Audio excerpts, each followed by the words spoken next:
Cancela a palavra. Vamos procurar. Mas se Deus quiser, você vai achar. Faz quanto tempo já? Uma semana.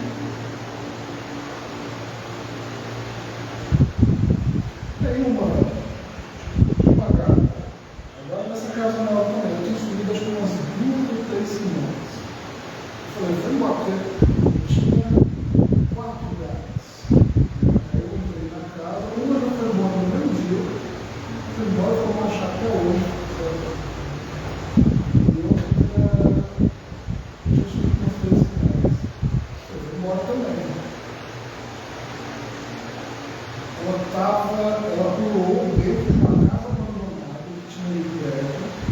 E por coincidência, eu estava passando na frente da casa, lá, e aí esses portões assim, são de ferro colorido, assim, né? Um portão mais embaixo tinha uma gradinha. Aí ela estava nessa gradinha aí, fazendo trabalho, porque aí tipo, eu pedi para sou muito ruim nisso. E eu chegava perto da desgraçada e ela saía correndo. Ela não queria que eu pegasse essa coisa. Pegasse esse tipo de coisa, eu abraço você.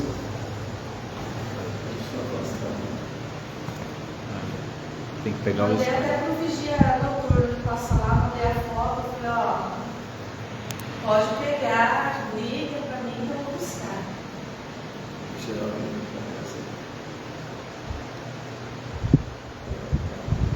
Se balança pouco. Mas ali estava balançando Bastante.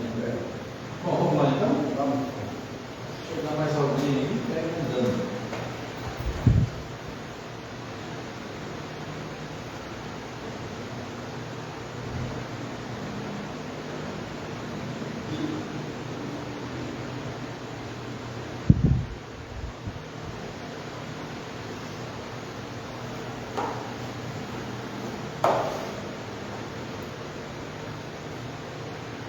Bem, boa noite para todo mundo.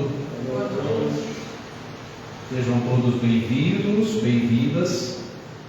Agradeço a presença de vocês que vieram aqui no nosso Café Filosófico de agosto, né? O pessoal também que vai assistir depois aí, que se inscreveu. É o nosso segundo Café Filosófico do ano. Não tenho conseguido fazer como gostaria, com a frequência que eu gostaria, né? Mas quem sabe? Quem sabe no próximo ano aí, as coisas melhorando, a gente faz com um pouco mais de frequência, que é um projeto que eu quero ter sempre, desses nossos bate-papos, esses cafés filosóficos, que a gente fez, o último foi em abril, sobre a Semana Santa, né? Quem veio? Quem veio nesse? O Rondon veio, o Lucas veio, e hoje então falando sobre o Santo Sudário. Aí pensei, né?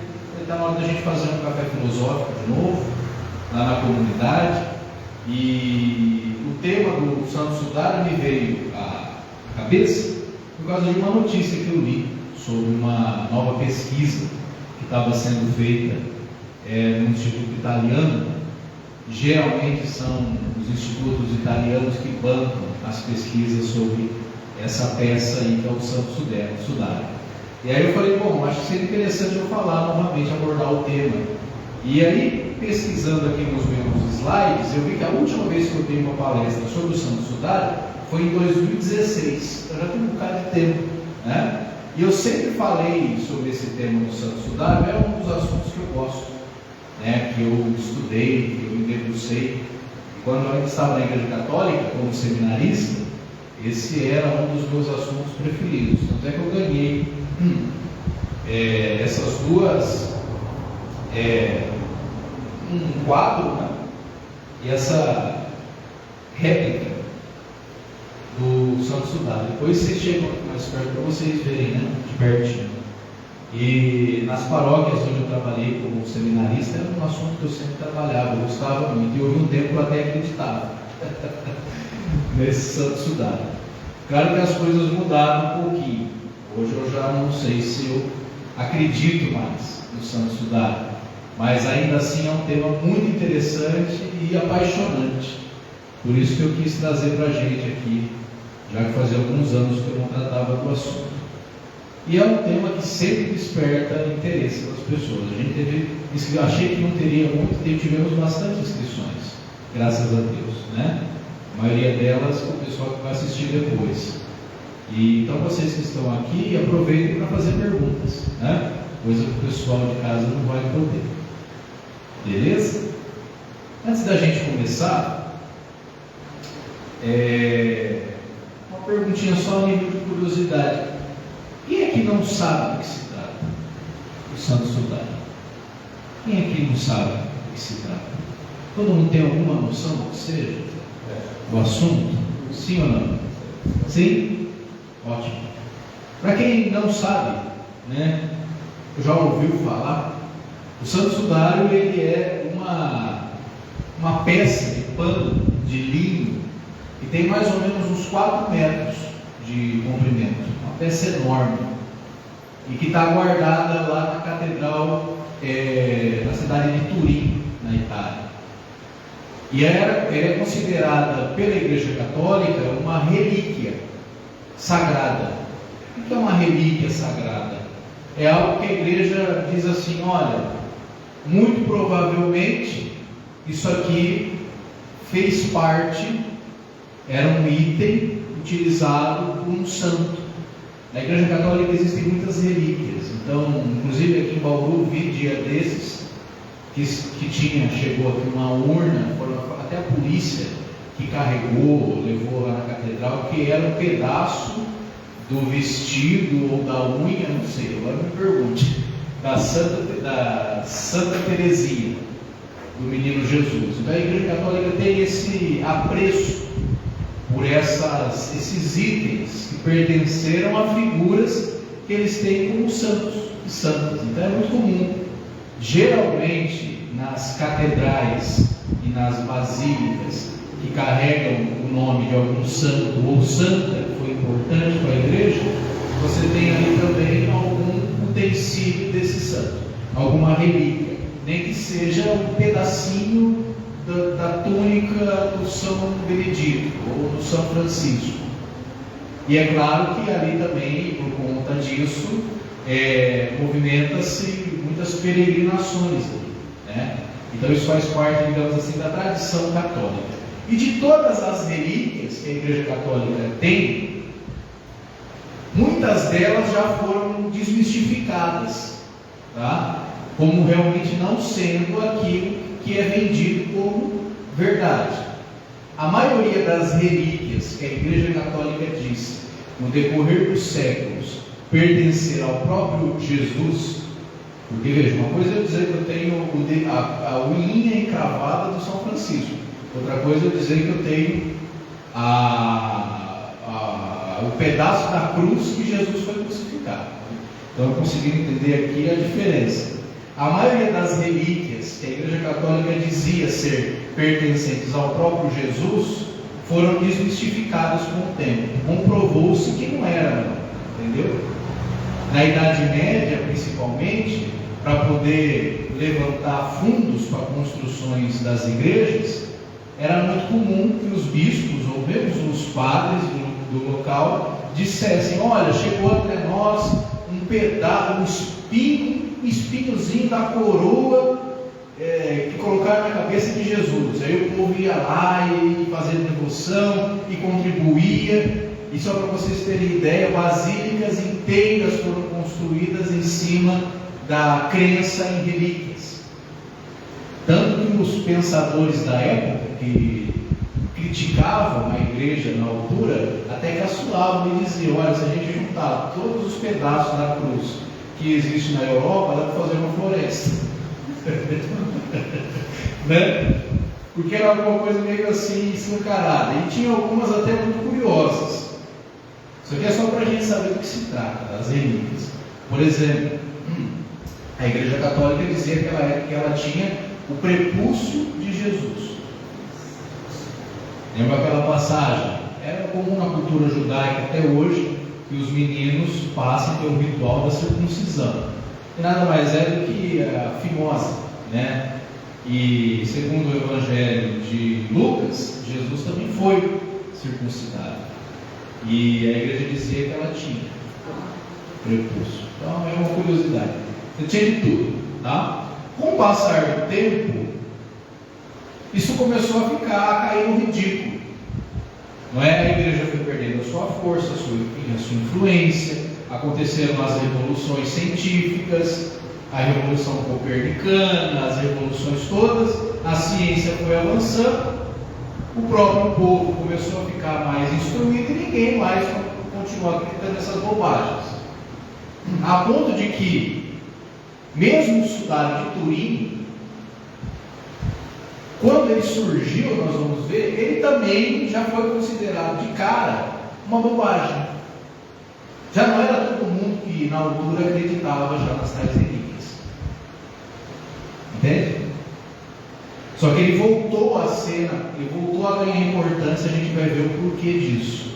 Mas mesmo o Sudário de Turim, que é supostamente a mortalha que envolveu o cadáver de Jesus depois da morte, que está lá narrado nos evangelhos, especialmente no evangelho de João, que fala que Jesus foi envolto num lençol de linho, né? Mesmo isso não era muito credibilizado na altura, tá certo? Então é isso, ó. O que é o sudário? O sudário é essa peça aqui, né? Vocês imaginam que isso aqui tem 4 metros mais ou menos de comprimento, né? Ele tem 1,10 de largura por 4,36 de comprimento. Ele é um lençol de linho e ele está guardado hoje na Catedral de Turim, na Itália. Ele raramente é exposto ao público, tá?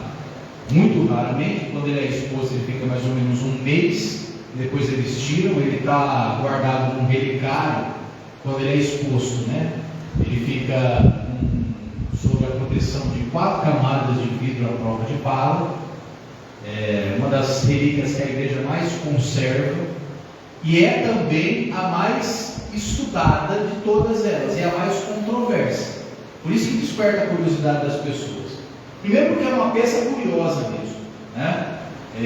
Você de repente tem a possibilidade de que sobrou alguma coisa material que pertenceu a Jesus de Nazaré, desperta a nossa curiosidade. Não é a única.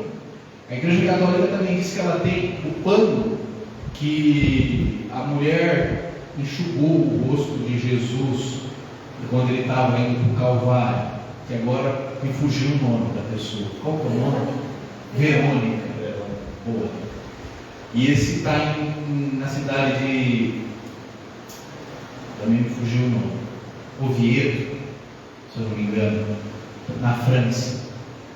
Uma basílica lá. Sudário é chamado de Sudário de Oviedo. Seria a peça que Verônica enxugou o rosto de Jesus.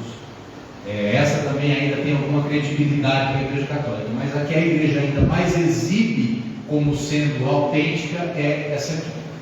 Tá? Vamos começar então definindo o nome. O nome já está ruim já, tá? A gente diz sudário, mas o sudário não é um sudário. A palavra sudário vem do latim sudarium, que significa pano de enxugar o suor. Então, no tempo de Jesus era muito comum que os judeus andassem com, a gente está falando de uma realidade oriental desértica, né? Era muito comum que os homens e as mulheres andassem com um paninho como nós andamos para enxugar o suor, né? Então, sudário é isso, é o que hoje nós chamamos de lenço ou toalhinha, certo?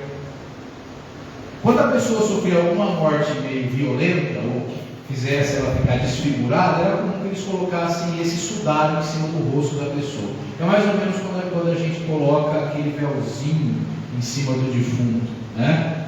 Então, sudário é isso, não é isso aqui. Isso aqui é outra peça, isso aqui é um lençol mortuário ou uma mortalha, tá? Mas aí convencionou-se a chamar sudário e a gente deixa, mas o nome já está errado. Isso não é um sudário, isso é um lençol mortuário. Perfeito? Ok? Então tá aí, não sei se vocês conseguem visualizar bem aqui, né? São 2 imagens, uma frontal e uma dorsal. Então imagine que a ideia é, supostamente o cadáver de Jesus estava aqui, não é? Ele estava deitado sobre o pano e a outra parte cobriu. Está claro? Então está aqui, ó, o rosto, que seria o rosto, depois a gente vai ampliar, o tórax, os braços cruzados e as pernas. E aqui a parte dorsal, o cabelo e o costado, as nádegas e o pé lá. Conseguiu visualizar bem? Sim? Então é um tecido de puro linho, ele tem uma consistência forte, uma tessitura rudimentar e ele é todo fiado à mão. Cada fio tem de 70 a 120 fibras. Tá? É um pano já amarelado pelo tempo. Olhando assim a olho nu, quase que você não vê a figura, né? Por causa do envelhecimento do pano.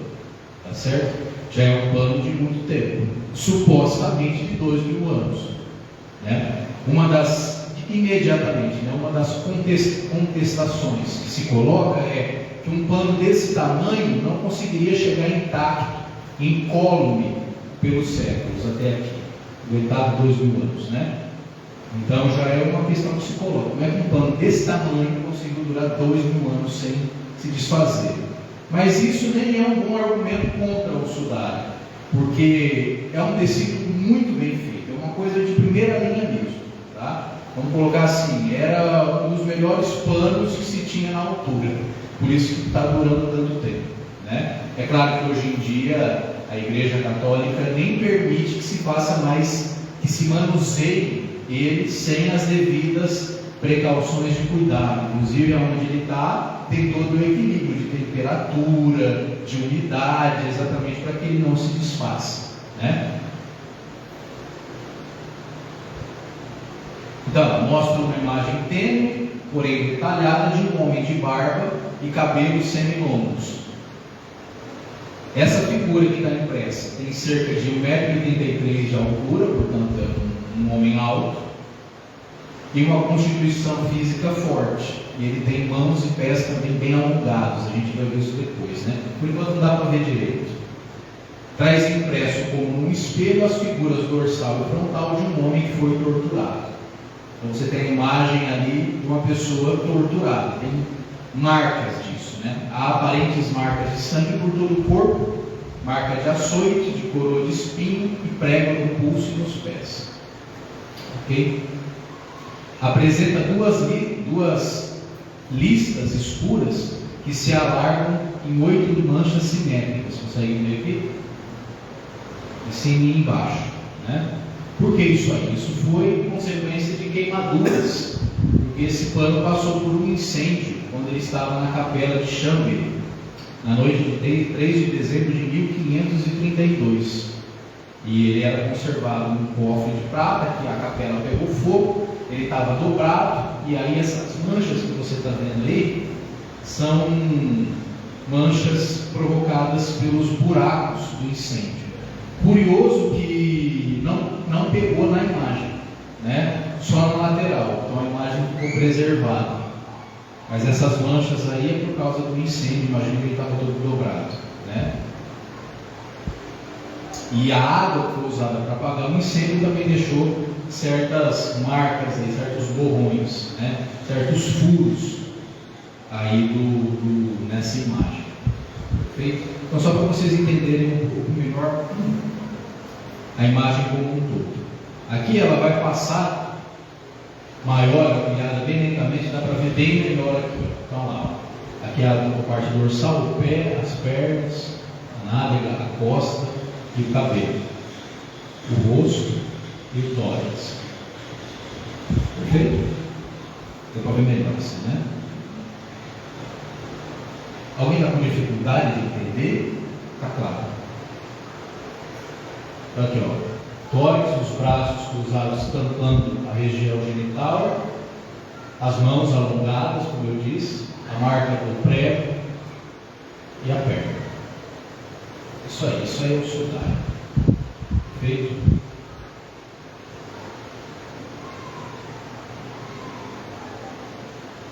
Por que esse pano causa tanta fascinação? Porque é sem dúvidas o objeto, a relíquia religiosa mais controversa, como eu disse, e também a mais estudada de toda a história da igreja, né? E ela chama atenção também porque ela tem todas as características do que os evangelhos narram que Jesus passou na sua crucifixão: a coroa de espinho, o prego, os açoites e por aí em diante. Então chama atenção até pela forma como ela é apresentada. Ela tem a descrição exata do que os evangelhos narram como sendo o processo de tortura que Jesus passou. Perfeito? Quanto mais se estuda o sudário, menos os cientistas conseguem concluir alguma coisa definitiva. Isso é muito importante também, viu, pessoal? Quando eu me disponho a falar sobre isso, sobre esse tema, eu não faço como fazem alguns que são bem tendenciosos. Geralmente o pessoal ou defende com unhas e dentes, ou ataca com unhas e dentes. A conclusão mais correta é dizer o seguinte: olha, você tem bons argumentos para dizer que o sudário provavelmente pertenceu a Jesus, como melhores ainda para dizer que não. Vocês escolhem o que vocês acharem mais coerente. Mas fato é que não existe consenso na academia científica. Os cientistas que estudaram esse plano, a gente vai ver depois que a Igreja Católica, pela primeira vez na história, cedeu a peça para que a ciência analisasse. Isso ela nunca fez com objeto e relíquia nenhum. Isso porque a Igreja Católica mesmo achava que se a ciência batesse o martelo e falasse de fato, isso aqui pertenceu a Jesus, aí, meu amigo, não teria mais dúvida do ponto de vista material de que Jesus existiu. Perfeito? Só que não se chegou a essa conclusão. A gente vai ver depois. A comunidade científica que estudou o PAN, que foram mais ou menos 7 cientistas de diversos lugares do mundo, não se concluiu nada. Alguns chegaram a afirmar que muito provavelmente o sudário era autêntico, outros disseram com ênfase que não era. Então não se chegou a conclusão nenhuma. Já pode falar ou as perguntas é no final? Pode já fazer, senão a gente esquece. Tá. Não, uma vez eu li uma reportagem, acho que era da Veja, Época, que teve cientista que se converteu diante do sudário. Mas eu chamo isso de um marketing do sudário. Na verdade, o nome dele é Wilson alguma coisa, não pergunto sobre o nome. Escreveu um livro muito bom chamado O Sudário. Ele foi um dos cientistas que, ao estudar o sudário, atestou a sua autenticidade, mas não que ele se converteu, ele já era católico. Digamos assim, ele ficou mais, né? Ele ficou um católico 2.0, mas de forma nenhuma isso foi consenso. Isso é mais marketing, viu, Aline? A gente vai ver aqui que houve uma parte significativa de cientistas que simplesmente, e alguns até afirmaram que não era, não tinha conceito.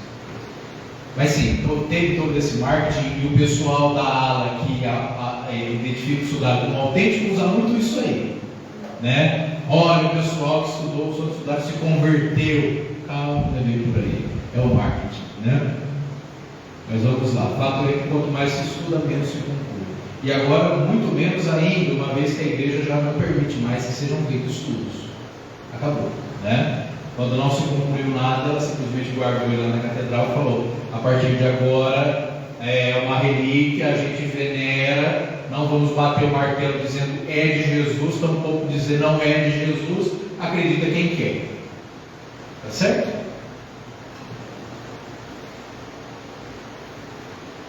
Só para a gente não ter dúvida, né? Então, a face, o sangue. Eu vou colocar sangue entre aspas, tá, pessoal? Embora aqui no slide eu tenha colocado sangue, mas sempre entendo sangue entre aspas, porque uma das questões que a equipe que estudou o sudário, equipe essa de cientistas da NASA, isso, aliás, a Igreja Católica em relação a marketing não tem para ninguém. Ela pegou logo a NASA para estudar, para dizer o seguinte: se for verídico, não tem quem conteste, né? Só que entre aspas, a NASA, você pega os estudos do homem da Lua, isso não, documentários passados, bastante. A NASA, em si, é uma instituição que terceirizava os serviços. Perfeito. Né? Então, fala-se a NASA como se fosse um marketing, né? Mas exatamente. a NASA mesmo Exatamente. Mas é um marketing que se usa. Exatamente. Aliás, não foi, eu disse que foi o único objeto que a igreja deixou a NASA analisar, mas não foi não. Foi um erro meu. Teve um outro também, que foi a imagem de Guadalupe, né? Que está lá no México. Esse também, alguns cientistas analisaram no plano, né? E então foram esses dois objetos. Mas como não se concluiu nada, então a própria igreja percebeu que talvez ela estivesse dando um tiro no próprio pé, né? E aí parou. Hoje em dia, que seria até melhor, com a tecnologia que a gente tem hoje, né? Poderia resolver esse BO aqui rapidinho hoje em dia, não se pode mais. Por que será? Qual é o medo? Não é? É uma coisa a se pensar. Mas está ali, ó. Então o sangue, o suposto sangue, uma das coisas que eles deveriam encontrar é: tem sangue ou não tem sangue nesse pano? É uma pintura ou não é uma pintura? Né? Então o suposto sangue está ali escorrendo dos ferimentos da cabeça, o sangue da ferida do lado direito do peito, onde, segundo os evangelhos, o soldado romano enfiou a lança no costado, lembra-se? Então seria equivalente a essa parte aqui, né? O sangue escorrendo dos pulsos, aqui seria a marca do prego. As mãos cobrindo a parte genital. A marca da água usada para apagar o incêndio, a parte da frente das pernas, dos joelhos e os pés aqui. Jóia? E a parte de trás. É mais fácil da planta do pé. As feridas, você percebe que quase que não tem uma parte sequer que seria o dorso sem as marcas de uma possível flagelação, né? Tá vendo ali? Quase todo tomado por isso, e aqui a cabeça. Aqui seria o equivalente à marca da coroa de espinho, né? E o cabelo comprido, quase que formando uma trança aqui atrás. Qual foi o posicionamento da Igreja Católica, portanto, em relação ao pano? Foi esse. Oficialmente falando, a Santa Sé não bateu o martelo dizendo que é o sudário de Jesus. Porém, alguns papas da contemporaneidade se manifestaram acerca disso. Por exemplo, João Paulo II, o Bento XVI e o próprio Francisco, eles tecem louras ao sudário. O João Paulo II vai dizer o seguinte: o sudário é o documento parecia esperar nos nossos tempos. É como se ele dissesse assim: nós somos homens e mulheres da modernidade, da ciência, então está aí uma prova de que a própria ciência pode confirmar a fé em Jesus, né? Uma relíquia extraordinária e misteriosa, e se aceitarmos os argumentos de muitos cientistas, uma testemunha singularíssima da Páscoa, da paixão, da morte e da ressurreição. Testemunha muda e ao mesmo tempo surpreendentemente eloquente. Esse é o que o Papa João Paulo II fala sobre o sudário.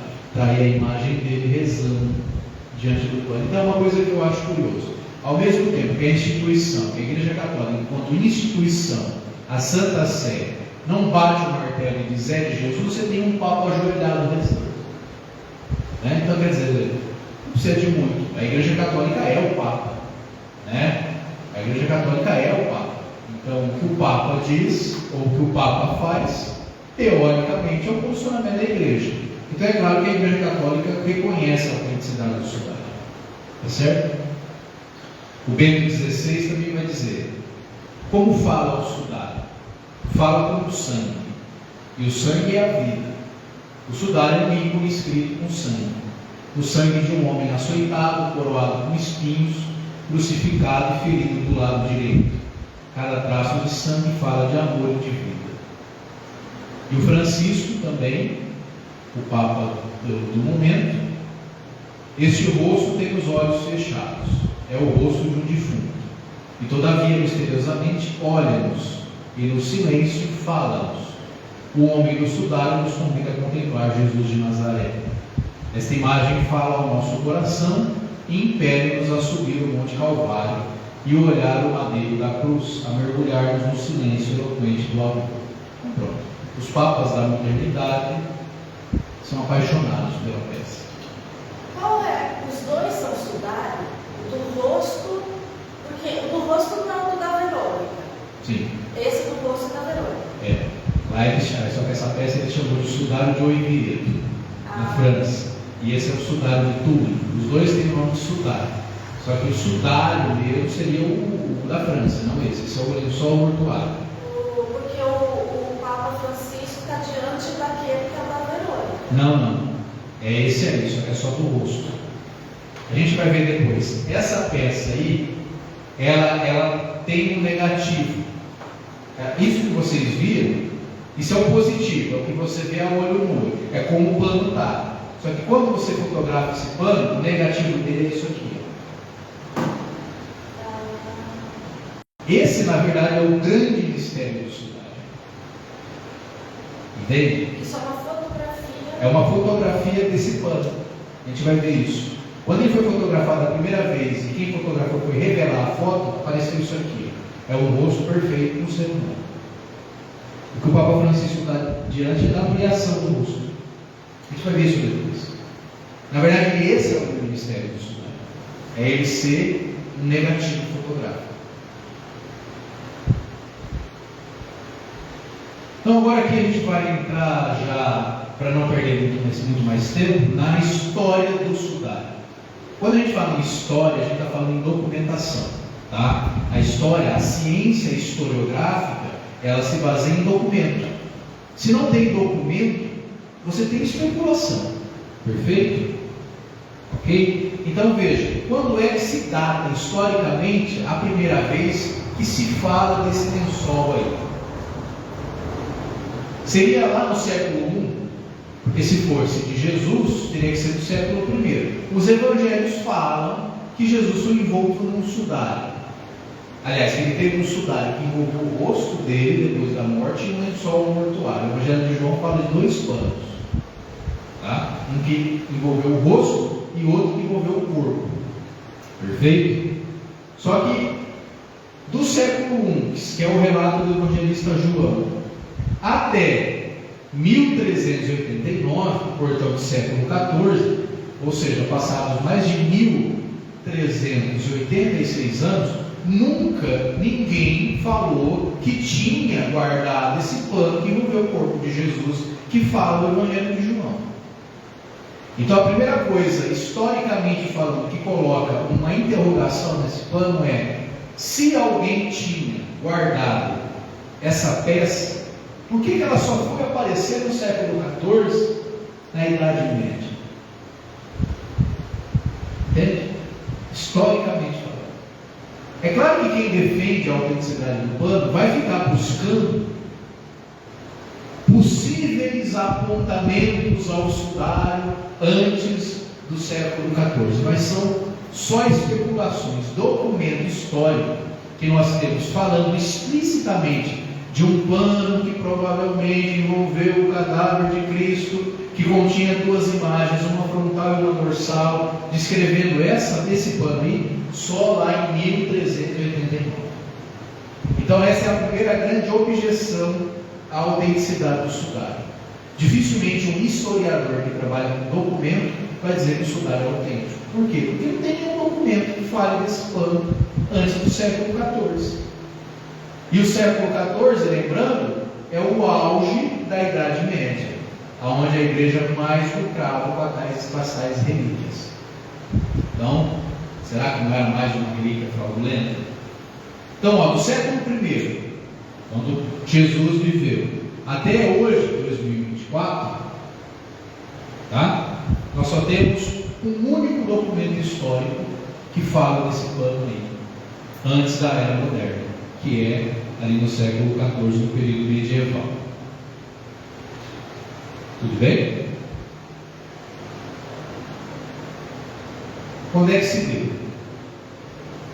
Em Lirey, na França, no ano 1353, esse pano aparece nas mãos de Godofredo de Charny, que era um descendente de um templário, né? Lembram-se dos templários, né? Os templários eram uma espécie de ala militar da igreja que tinha por dever defendê-la. Não é? E nas mãos de um descendente de um templário aparece esse pano.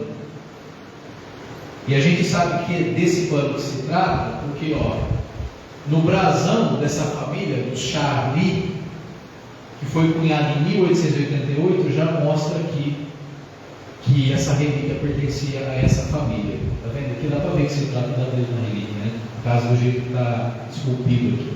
Então ela simplesmente apareceu nessa cidade de Lirey, que fica ao sul da França, né? E quando ela apareceu, ela foi exposta numa igreja que estava sendo erguida. Não me pergunte agora o nome, porque eu não me recordo mais. Se eu não me engano, era uma igreja devotada a Nossa Senhora. E o bispo tomou esse plano, foi cedido a ele pela família Charlie, e ele então recebeu esse plano e anunciou como sendo a autêntica mortalha de Jesus. E aquilo fez com que pessoas de toda a região fossem até lá contribuir, ver a imagem, não é? Tocar a imagem, contribuir para erguer a igreja. Só que, em seguida, esse senhor aí, que é o Pierre Darcy, que era bispo, responsável pela cidade, não é? Ele mesmo já começa a apontar o sudário como fraude. Então, assim que o sudário surge na história, ele já é apontado pelo bispo da cidade como sendo fraudulento. Ele já aparece como sendo uma fraude. Perfeito? Então está aqui a imagem, a pintura desse bispo, que é o Pierre Darcy. E ele vai dizer o seguinte, num documento que ele escreveu em 1389, o primeiro documento que fala do sudário, ele está escrevendo para o antipapa Clemente VII. Por que antipapa? Porque nessa época existiam dois papas. Um que era o Papa da França e outro que era o Papa de Roma. Entende? Mas eles não eram excomungados. É um período da igreja onde existiam dois papas. Só que um era chamado antipapa, que era o Papa Clemente. Só que o que ele dizia também não era necessariamente contestado pelo Papa de Roma. Era só por uma questão de governança. Entende? Então, como Roma estava muito longe, então eles se conversavam, era bom ter outro papa em outra localidade. A igreja já teve muito disso. Há até historiadores que dizem que já teve papa mulher, papisa, uma tal de Joana, o que muito provavelmente é verdade. Tá? Mas não vem ao caso. Então esse bispo aqui, assim que ele tem contato com essa história, que um padre estava expondo essa peça falando que era de Jesus, ele escreve uma carta para o próprio Papa da França, que era o Clemente VII, relatando que o próprio autor que fez o sudário foi lá se confessar para ele e dizer: olha, eu quero pedir perdão, fui eu que pintei isso aí, e agora estou colocando aí como símbolo de Jesus, e não era a minha intenção. Então olha aqui o que está escrito aqui, esse é o primeiro documento, tá? Que fala do sudário. Então é esse bispo escrevendo para o Papa, e ele diz assim: o caso, Santo Padre, fica assim.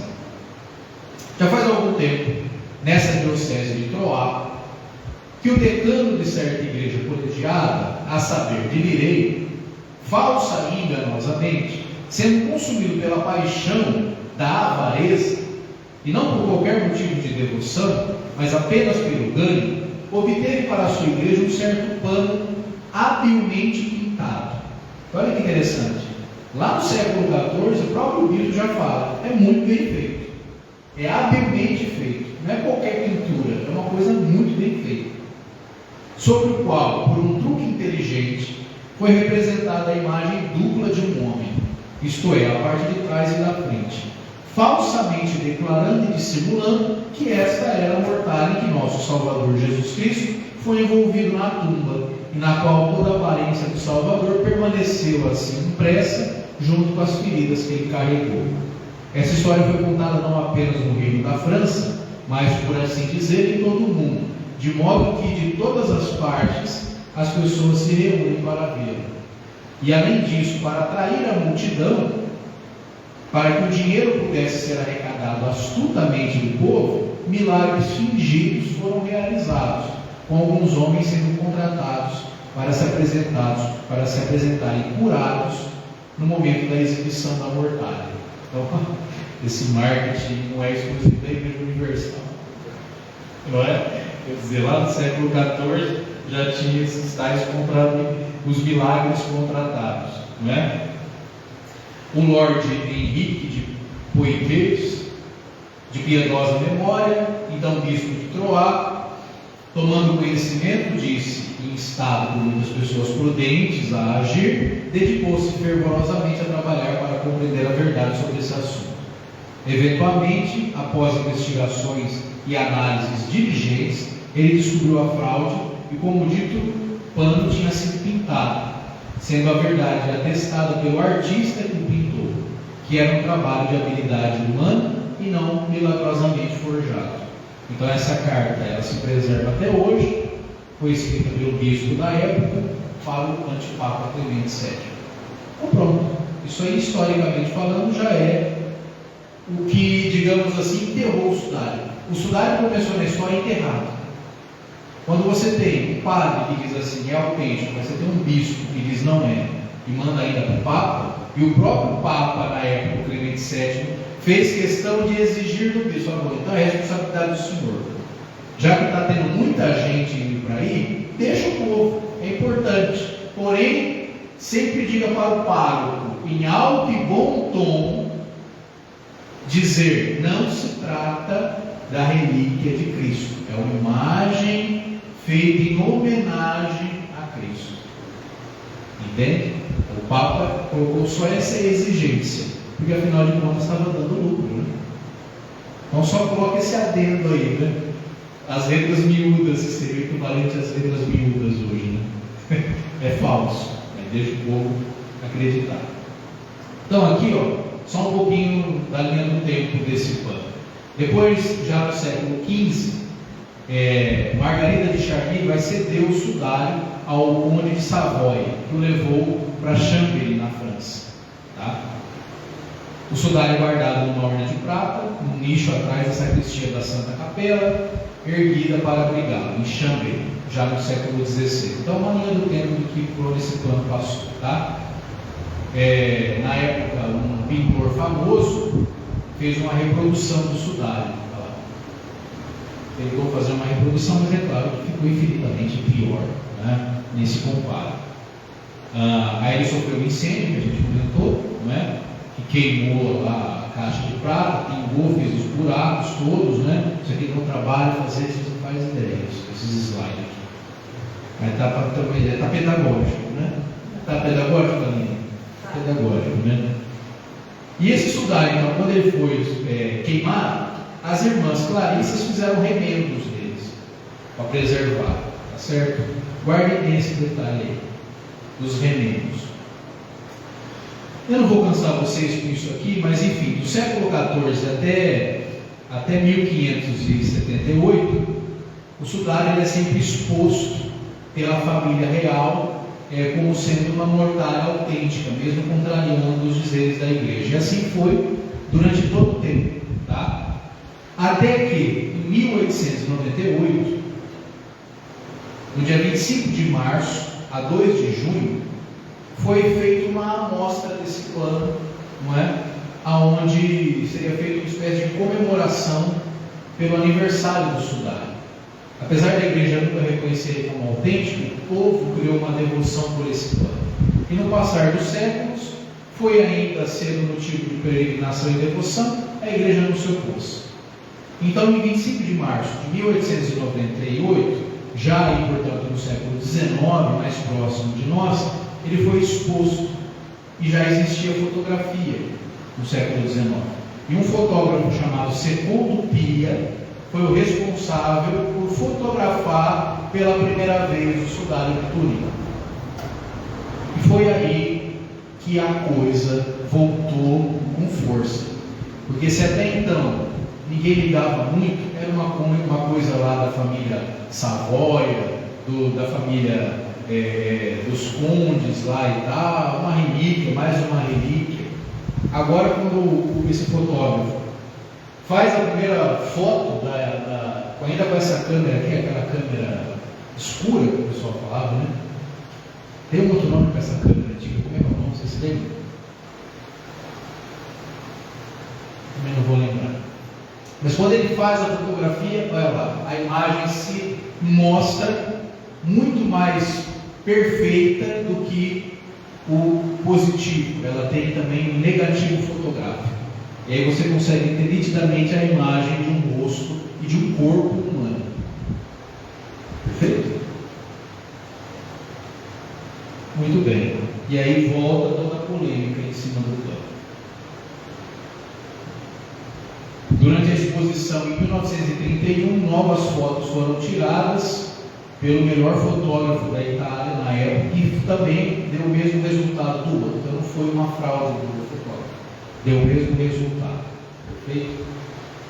E de lá para cá, então, foram tendo ainda algumas exposições, até que em 1978 foi formado um grupo de estudiosos, de cientistas, amando, patrocinado pela Igreja Católica. Importante dizer isso, foi a Igreja Católica que patrocinou esse estudo para tentar então resolver aquele mistério que estava chamando tanta atenção das pessoas. Como é que você tem ali a imagem de um homem morto, de um corpo humano ali mesmo, num pano, né? E aí então, esse grupo de cientistas ficou conhecido como STURP, que é a sigla para Grupo de Pesquisas para a Mortalha de Turim, alguma coisa assim. Eles ficaram 120 horas analisando esse pano. Foi gasto 2,5 milhões de dólares em equipamentos. Na época, anos 70, considerados modernos no momento, não é? Foram feitos testes, exames e estudos multidisciplinares. Então, eram vários estudiosos, cada um de uma área. Então, você tinha biólogo, você tinha especialista em tinta, especialista em fotografia, médicos especialistas em anatomia, para estudar todo esse pano e tentar desvendar aquela coisa ali maravilhosa, né? Entre os testes, inúmeras fotos, microscopia eletrônica, raio-x, análises químicas, espectrografia, fluorescência ultravioleta, termografia, tudo que vocês imaginarem que tivesse à disposição foi usado para estudar esse pano aí. Foi um investimento pesado, porque a Igreja Católica realmente achou que talvez aquilo tivesse alguma coisa ali de importante, né? E de lá para cá, as relações dessa família do Savoia, que eram então os proprietários do pano, se estreitaram com a Igreja Católica de Roma, porque acabou esse negócio de Papa na França, depois se unificou novamente a sede em Roma, e o pano foi cedido por essa família ao Vaticano, a Igreja Católica, que hoje é a, digamos assim, legítima dona do pano.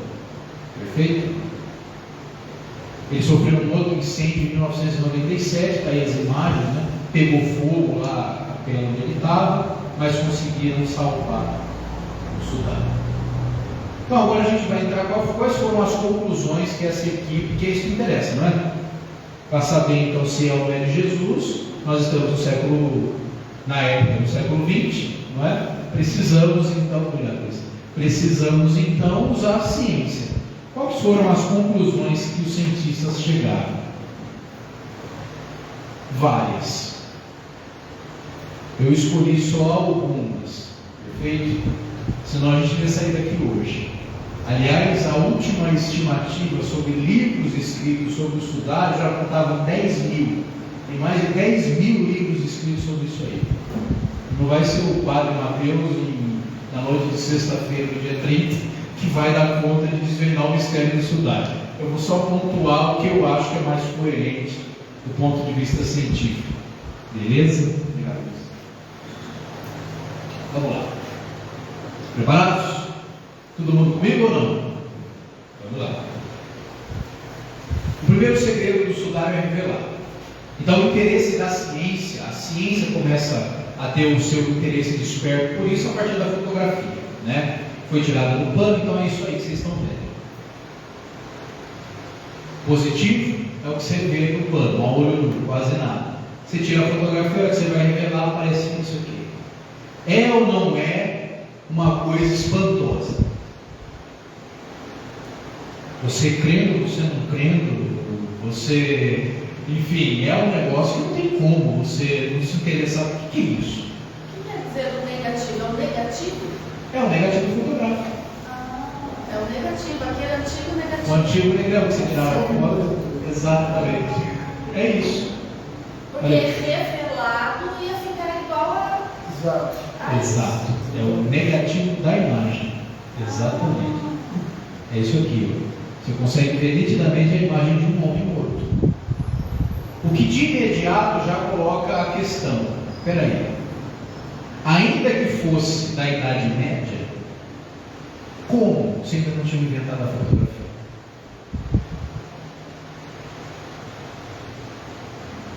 É a primeira questão.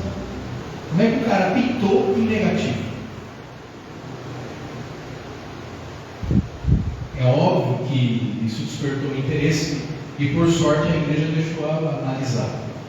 Porque se ela não tivesse deixado analisar, o pessoal já ia dizer: é de Jesus, olha lá Jesus e tal. E veja, é a imagem que convencionou-se a pensar que é realmente o rosto de Jesus. Não é mais ou menos assim que a iconografia, a gente vai ver depois um pouquinho as várias imagens que Jesus teve no decorrer da história, mas não é mais ou menos assim que a gente se habituou a pensar a imagem de Jesus? Como diz, cabelo comprido,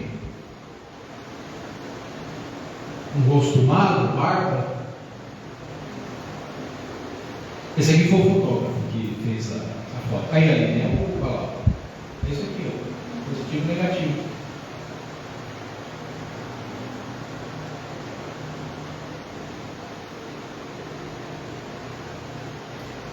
Posso já fazer outra pergunta? Não sei se vai estar lá na frente. Tá. Na história, Jesus foi o único crucificado com coroa? Boa pergunta. O crucificado sempre foi o único, mas com coroa. Boa pergunta. Não sei. Não dá para saber. Porque no sudário mostra a coroa. Exato. Veja, aliás, no meu livro, não sei se você já leu meu livro, tem uma parte que eu falo sobre as centenas de milhares de judeus que eram crucificados por Roma. Há até relatos históricos de 2.000 de uma vez. Se a gente parar para pensar que a crucifixão não era só para matar, mas era para matar devagar e humilhar, talvez Jesus tenha sido o único com coroa de espinho. Por que colocaram uma coroa de espinho? Porque ele se dizia rei. Não é? Se ele é rei, então está aqui a coroa. Não é? Então essa peculiaridade talvez tenha sido só dele. E realmente é de se pensar. Né? Outros foram, talvez não, porque cada um tinha um motivo ali para ser morto. O motivo de Jesus foi porque ele se colocou rei. Espero não estar dando um spoiler, não é? O que você estava falando. Mas uma das alegações também, eu estava naquele livro que acho que você já tinha lido, que eu mostrei na época, é que assim, ele é forjado com base no cadáver da Idade Média. Então, assim, poderia ter sido alguém que foi morto com a coroa, certo? E foi investido. Na Idade Média. Na Idade Média, não porque aí, enfim. Porque na Idade Média, porque as características é de um judeu. Já vamos chegar lá. Será que é um judeu hoje ou é mais um europeu? O que vocês acham que parece esse cara aqui? Mais um judeu ou um europeu? Pelo nariz judeu. Ou italiano. Já a gente chega lá. Mas essa pergunta é interessante. Se o sudário realmente for autêntico do século I, a coroa de espinho talvez seja uma assinatura que de fato é de Jesus. Agora, se ele é da Idade Média, é o que o Luiz falou, pode ser alguém que colocaram uma coroa de espinho para simular o que os evangelhos falam que Jesus passou. Enfim, várias teorias. Né? Isso aqui é só um desenho para mostrar melhor, mas eu acho que todo mundo já entendeu bem, né? Porque às vezes quando eu explicava, estudava, sempre tinha alguém que falava, não estou entendendo, o que é aquilo ali? Isso aqui é só para ilustrar melhor, tá? Mas eu acho que todo mundo entendeu bem, né? Não tem nenhum problema. A gente pode passar. Isso aqui é interessante. Agora, os resultados da pesquisa. Em 1977, os cientistas que formaram o projeto de pesquisa do sudário Turing e Stirp descobriram que a figura do sudário contém dados tridimensionais, tá? Que encontraram vestígios de moeda e constataram que ela é superficial e não apresenta indícios de direcionalidade. Isso aqui é interessante, né? É como se dissesse o seguinte: esse plano ele estava realmente sobre alguma coisa, ele tem presença de dimensionalidade, tridimensionalidade, né? Então não é uma figura chapada, ele estava envolvendo alguma coisa. E quando eles colocam eu esqueci o nome desse equipamento, mas é o mesmo equipamento que eles usam para ver a dimensão dos terrenos do espaço, na Lua e etc., jogado no plano, entende? Por exemplo, a Lua de longe está muito longe, então esse objeto, que se chama vapor, alguma coisa assim, ele consegue pegar e ver a dimensionalidade do negócio à distância. E no sudário dá isso aqui. Então, realmente, esse plano está envolvendo alguma coisa, né? Começam a descartar a possibilidade de pintura, simplesmente. Perfeito? O que significa não direcionalidade? Indícios de... não apresenta indícios de direcionalidade, Aline, olha, isso aqui é mais ou menos o seguinte: que ele não é uma figura chapada, ele não tem uma única direção. Se fosse uma pintura, você concorda comigo que é uma coisa só, tem uma direcionalidade. Mas isso não é a tridimensionalidade? É a tridimensionalidade. E a não direcionalidade? É exatamente isso. Ele não está numa única direção, ele é como se ele realmente mostrasse algo que estava envolvendo alguma coisa, em várias direções, frente, costa, lateralidade, etc. Perfeito? A grande questão que fica aí, que interessa para nós, é se de fato é Jesus que está ali, né? Será que é de Jesus esse plano? Pertenceu a Jesus esse plano? Essa é a grande questão que tem que ser resolvida, né? Isso aqui é a opinião do cardeal de Turim, que é o responsável por guardar o plano. Aqui ele vai dizer que os fiéis ali gozam da liberdade de crer ou não crer, que não existe prova cabal, tá? Isso é uma mostra que nem mesmo entre o clero ou entre os bispos há uma opinião só. Perfeito? Isso aqui é muito interessante, ó. A figura humana que está estampada ali é composta por manchas de dois tipos de cores diferentes. Isso aqui foram já o resultado de algumas pesquisas. Então, uma parte do grupo disse o seguinte: esse plano ele é tridimensional. Perfeito? Ele tem profundidade. É isso aqui.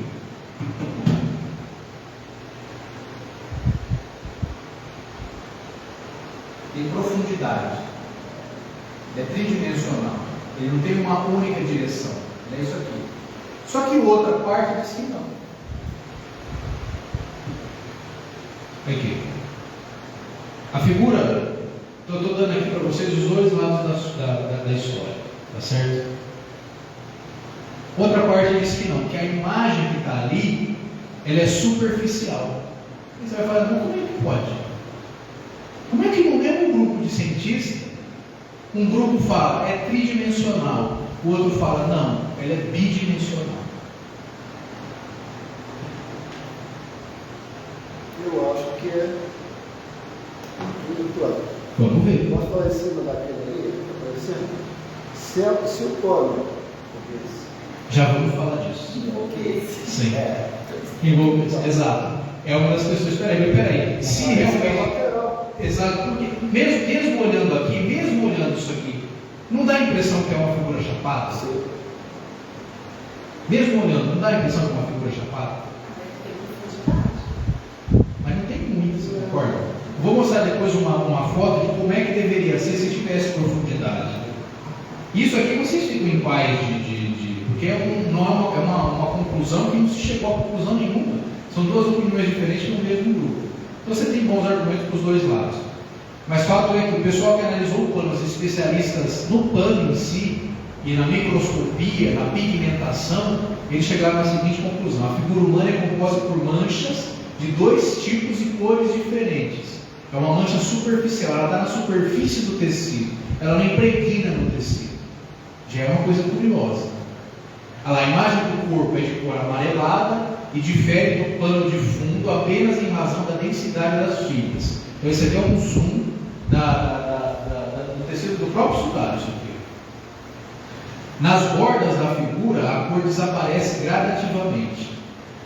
As manchas de sangue, entre aspas, são avermelhadas e se formaram por contato direto. Essa foi a conclusão que se colocou. O que provavelmente seria a mancha de sangue, entre aspas, foi formada em contato com o pano. Isso é uma parte do grupo disse. A outra parte disse não. Os que defendem a tridimensionalidade do sudário falam que a imagem não foi feita por contato.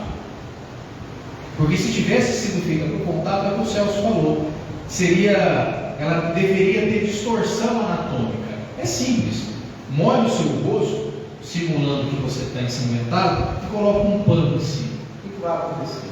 A hora que você abrir, vai ter um borrão. Exato. Vai ter um borrão. Não vai ter isso aqui.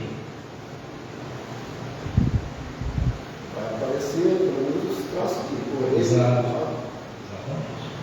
Isso que eu estou dizendo. Tem bons argumentos para os dois lados. Né? Isso é um zoom. Isso aqui é um zoom do sudário. Olha aqui a imagem. É superficial. Ela está bem na superfície do pano. Ela não impregna do pano. Pergunta: se o sudário tivesse envolto num homem sangrando, o que o sangue faz no pano? Ele impregna nas fibras do tecido? Não tem isso.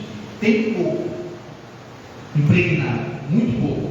Mas não se concluiu se era sangue ou não. Um dos cientistas, a gente vai ver aqui, o Walter Macron, disse que não é sangue, é tinta. O que está impregnado não é sangue, é tinta. Diga-nos. Não.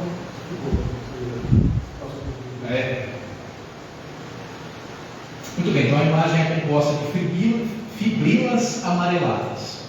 A coloração é produto de uma desidratação da celulose de origem desconhecida, que faz pensar numa espécie de queimadura provocada por uma fonte de calor.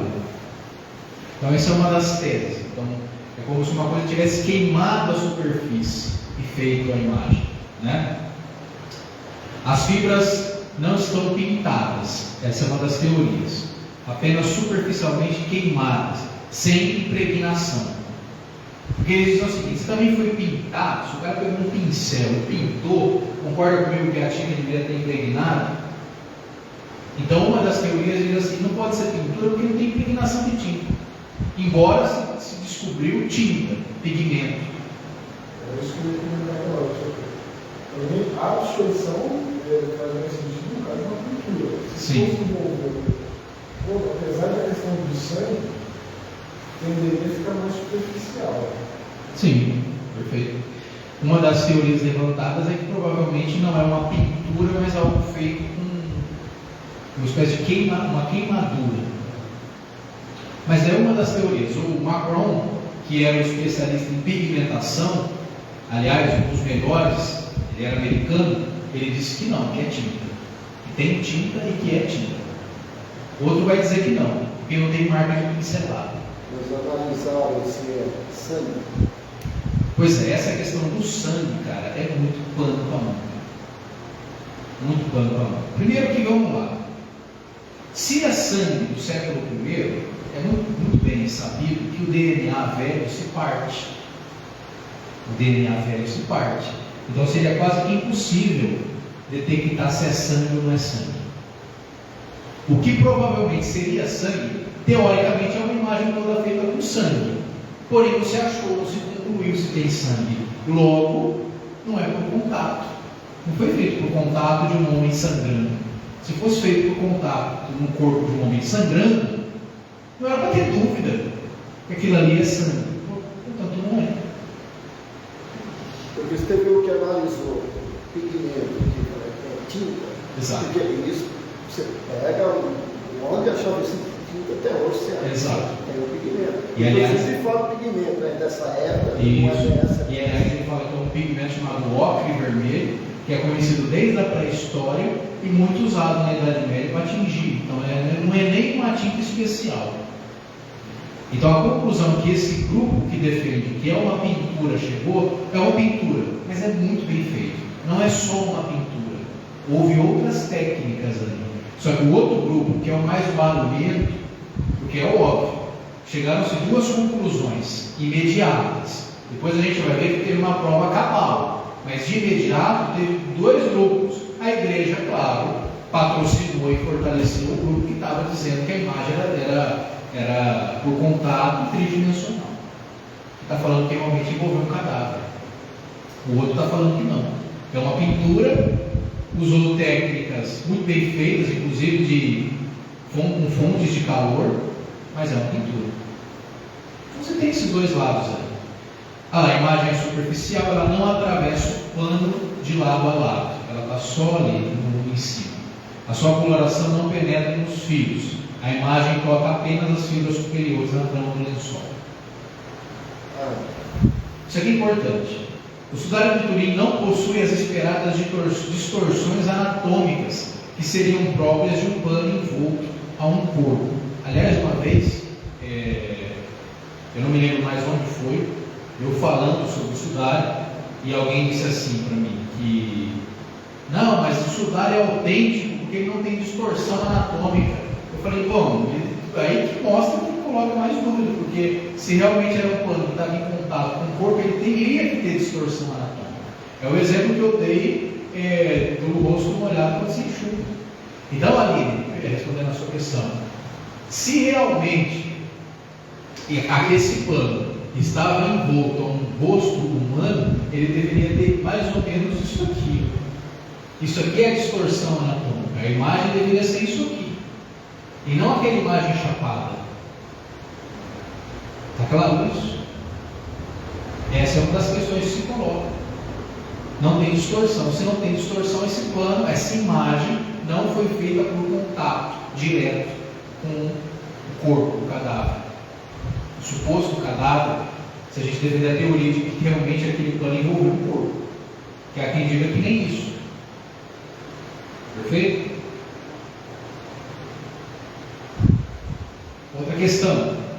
A imagem dorsal, portanto, da parte das costas e das nádegas, não é mais densa como deveria ser. Imagina, você está deitado. A lei da gravidade vai fazer que a parte de trás fique mais marcada que a parte da frente, mas não tem, ela tem a mesma forma, a mesma densidade. O que mostra que a imagem não foi feita por contato. É um absurdo, na verdade, cá para nós, achar que essa imagem, quer seja ela o que for, foi feita em contato direto. Porque a parte de trás deveria estar mais marcada. Coloquei até essa imagem para mostrar. Imagina, supondo que o cadáver está envolvido assim, não é? Essa parte aqui ela devia estar mais forte do que a parte de cima. A presença da impressão da planta do pé direito na figura é anatomicamente impossível se a perna estivesse como está esticada. Imagina, você está deitado, seu pé está assim. Só que no sudário aparece a planta do pé. Aí alguns defendem, mas é porque ele estava desse jeito aqui. Ótimo, então não deveria aparecer a panturrilha. Aparece a panturrilha, então a perna está esticada. Entendeu? Então não tem como, você puxa de um lado e você descobre o outro. O pé quebrado. Não tem jeito. Hã? O pé quebrado. Acho que o pé quebrado? Quebrou o pé e esticou. Uma boa questão ali. Era sabido, veja bem. E não quebraram os ossos. Aliás, o quebrar as pernas era o cotidiano. Os romanos tinham que quebrar a perna do indivíduo, porque a ideia da crucifixão é que o cara ficasse lá servindo de exemplo para os outros. Só que alguns demoravam para morrer. E você imagina, aliás, foram feitos muitos testes sobre isso aí. até com cobaias humanas. Você amarrava o cara numa cruz, o cara não pregava, né? Você amarrava lá, se você não desse apoio com os pés, se ele ficasse com os pés pendurados, a pressão caía rapidamente, ele desmaiava. Então na cruz existia um apoio para os pés, que era para a pessoa não morrer logo. E às vezes ficava lá horas, às vezes até dias. Então, quando estava muito tempo lá já, os soldados iam lá e quebravam as pernas. Segundo os evangelhos, não aconteceu isso com Jesus. Então, não daria nem para defender essa tese, né? Eles enviaram a lança, né? Segundo o relato do evangelho. Que eu acho assim, né? Claro que vocês já perceberam que eu sou mais para acreditar, né? Sei. Mas isso é muito bom. É um ponto. É que eu acho assim, a maneira como o pé ficou, não que tenham quebrado, mas o próprio pé já ficou em outro, como fala, deitado mesmo. Então, mas eu coloquei dessa imagem aqui, ó, para esclarecer. No sudário está assim, veja, a planta do pé está apoiada, o pé está apoiado. Dá para ver ali? Está apoiado o pé. Se o pé está apoiado, a ponto de marcar o plano, ele deveria estar nessa posição aqui. Então, não deveria ter a marca da panturrilha, da perna esticada. Não é isso? Só que tem, a imagem tem a marca da panturrilha, bem definida ainda. Não é qualquer panturrilha, não, panturrilhona. Depois você dá uma olhada aqui, o bicho é musculoso, esse cara aqui musculado. Olha aqui, é bem definido mesmo, é totalmente proporcional o corpo. Totalmente proporcional, é invejável. Com todo respeito. Mas olha que interessante. Outro detalhe. A forma alongada da imagem. Vocês perceberam que a imagem tem uma forma alongada, né? Magérrima, alongada. Os dedos parecem até inumanos. Olha o tamanho dessas mãos. Detalhe importante. A imagem está convenientemente cobrindo o quê? Os genitais. Talvez fosse muito desonroso deixar, não é? Então, muito convenientemente, as imagens estão cobrindo o genital. Mas agora também é uma questão da distorção anatômica. Veja, para você deitar e conseguir cobrir o genital, olha como é que tem que estar o braço. Veja bem, ó. A imagem não está apoiada. Ele tem o braço apoiado. Depois você vem bem direito, olha aqui, dá para ver o cotovelo apoiado aqui. Ou seja, o braço tem que ser anormal de tamanho para conseguir estar com o cotovelo apoiado e cobrir. Então é outra, digamos assim, impossibilidade, né? A não ser que a gente está falando de alguém que tinha um braço muito longo, né? Não sei se é o caso de Jesus, vai que era, né? Eu não sei. Na cruz Não é? Na cruz foi esticado, né? Foi destroncado tudo. Foi. Ó, Será? porque os objetos de tortura da Idade Média, aqueles que esticavam. Sim, na Idade Média. A pessoa crescia, era alongada. Sim, na Idade Média, mas em Roma não me lembro disso, não. De ter esses objetos de alongamento. Será? Isso é bom, de repente é uma hipótese. Por que não? Ué, vamos pensar, não? Quem disse que esse braço não está deslocado, esse braço não está? Pronto. Os dedos também, né? Olha onde está o dedo. Está quase batendo na coxa. Não sei se dá para ver aqui. Olha lá onde está o dedo.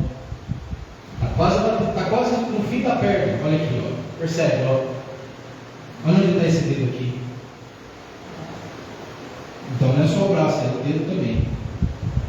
Mas enfim. A tese que se levantou sobre esse formato alongado foi a seguinte: a forma alongada do sudário sugere um estilo gótico, que era próprio das pinturas da Idade Média, do século XIV. Você pega as pinturas da Idade Média, exatamente desse momento que aparece o sudário na história, são aquelas pinturas alongadas. Então, talvez é mais lá. Então, vamos trabalhar com a ideia do sudário do século XIV. Tudo a ver com a linha do tempo e com a forma como se pintava. É mais coerente. Perfeito? As possíveis manchas de sangue, as polêmicas manchas de sangue dessa imagem são pouquíssimas, estão impregnadas no tecido. Olha lá. O sangue, como se sabe, ele, conforme vai ficando, vai passando o tempo, ele vai oxidando. Então ele vai deixando de ser vermelho e ele começa a ser cada vez mais escuro. Mas a do tecido é vermelhinho. Então, será que é sangue? É aquelas pinturas da Idade da Pedra, nas grutas. Isso, exato. Então, assim, eu defendo a tese, mas é o Padre Mateus, a partir do que eu já estudei sobre isso já há muitos anos. E já li também da turma que defende que é sangue, mas veja, na minha opinião, definitivamente isso não é sangue. Definitivamente isso não é sangue. Primeiro, que é muito pouco.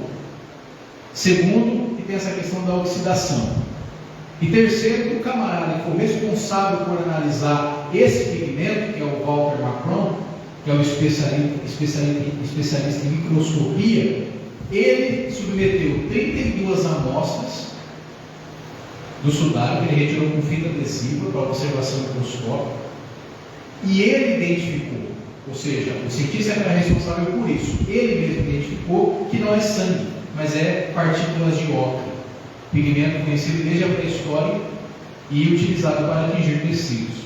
Em 1966, esse mesmo cientista publicou o livro que ele chamou de O Juízo Final para o Soldado de Turim.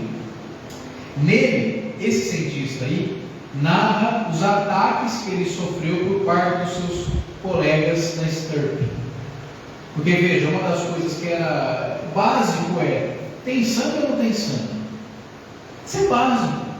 E ele disse: não tem sangue, é tinta.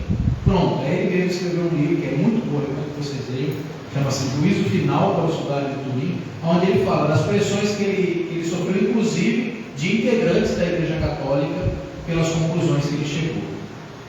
Então ele falou que foi ridicularizado pelos colegas dele, a sua tese final não consta, o grupo tirou a tese final dele, ele teve que publicar a parte, e ele foi convidado a se retirar do grupo.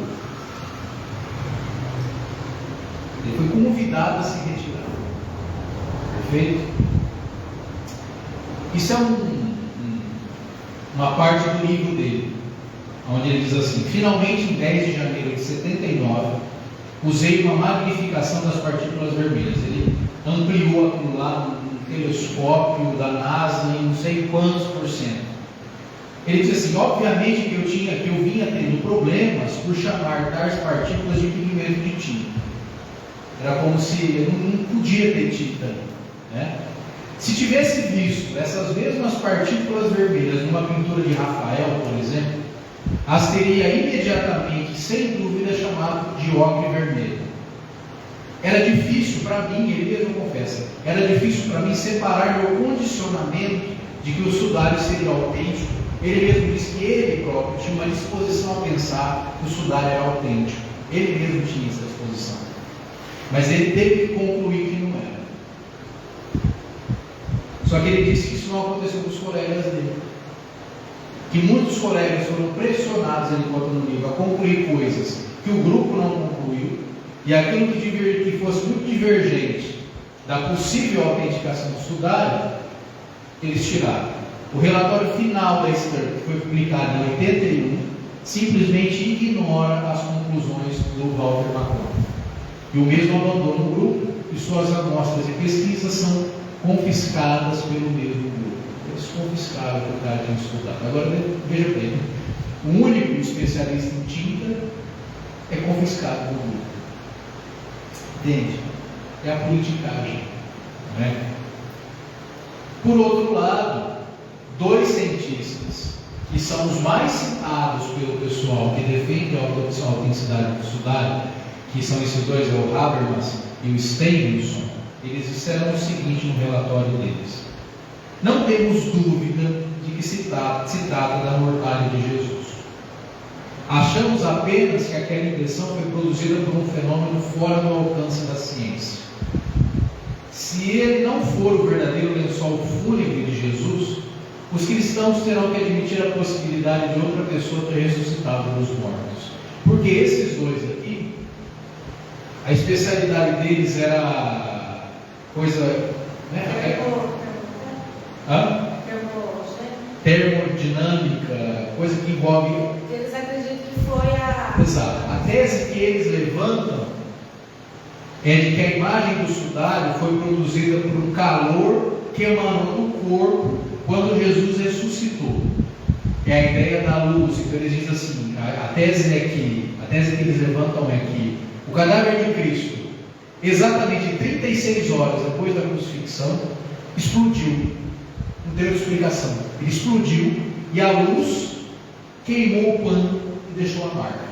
Nossa, isso para a Igreja Católica e para os fiéis, e para mim durante muito tempo, era a prova que Jesus ressuscitou. Só que conforme a gente vai querendo saber mais, você vai ver que tem muita contradição. Se tivesse ocorrido os evangelhos, não precisamos, sabe? Então. Só que aí veja, você tem um grupo que diz assim, não só é autêntica, como é a prova não só que Jesus morreu, porque ele ressuscitou. E o outro grupo diz assim, não, isso aqui é tinta. Teve um outro cientista também, o Max Frey, que era um policial, que foi responsável por tirar, ele é especialista em pólen de plantas. E ele constatou que as plantas, os pólens que foram impregnados no sudário, eram todos eles da região da França, da Itália e tal, com exceção de um pólen muito velho, que ele não conseguiu identificar. Logo, o marketing disse, porque era da Palestina do século I. Mas não foi a conclusão dele, do Max Frey. Não foi. Foi um marketing em cima. Ele disse, não, chegou-se a concluir porque não dá para saber. É de planta que não existe mais. Aí já falaram, claro, porque era do século I. Só que assim, então você tem dois grupos. Se tem a pólen da França, é natural que se tenha, porque esteve lá, né? Não só esteve, como surgiu lá. A questão era ter pólen da Palestina no primeiro século. Isso não se concluiu. Perfeito? Só que aí, gente, para além das emoções e dos ânimos e das políticas e dos interesses, algum teste deveria ser feito, ou poderia ser feito, para além da externa, porque daí começaram a duvidar dos próprios cientistas, que não estavam chegando a conclusões unânimes. E aí decidiram fazer o seguinte, vamos mandar uma amostra desse plano para 3 laboratórios diferentes, um dos Estados Unidos, um da Itália e um da Inglaterra, para fazer o teste do carbono 14, que é o teste que mede e que avalia a datação das coisas que existem. Perfeito? Então, a prova cabal científica para resolver esses embates e essas contradições seria, em tese, o teste do carbono 14. Perfeito? A ideia é mais ou menos o seguinte, eu não sou muito bom em explicar coisas relacionadas à química e à física, mas a ideia é assim. O teste utilizado para datação de compostos orgânicos antigos, porque tudo que existe acumula carbono. Perfeito? Então, se você consegue medir o nível de carbono de alguma coisa, você tem mais ou menos a ideia da idade. Isso tem uma margem de erro de 200 anos. Tá? Então, a ideia é isso. Ó. Todos os compostos orgânicos, portanto, tudo que tem vida, tudo que é orgânico, é composto por átomos de C2, feito de carbono.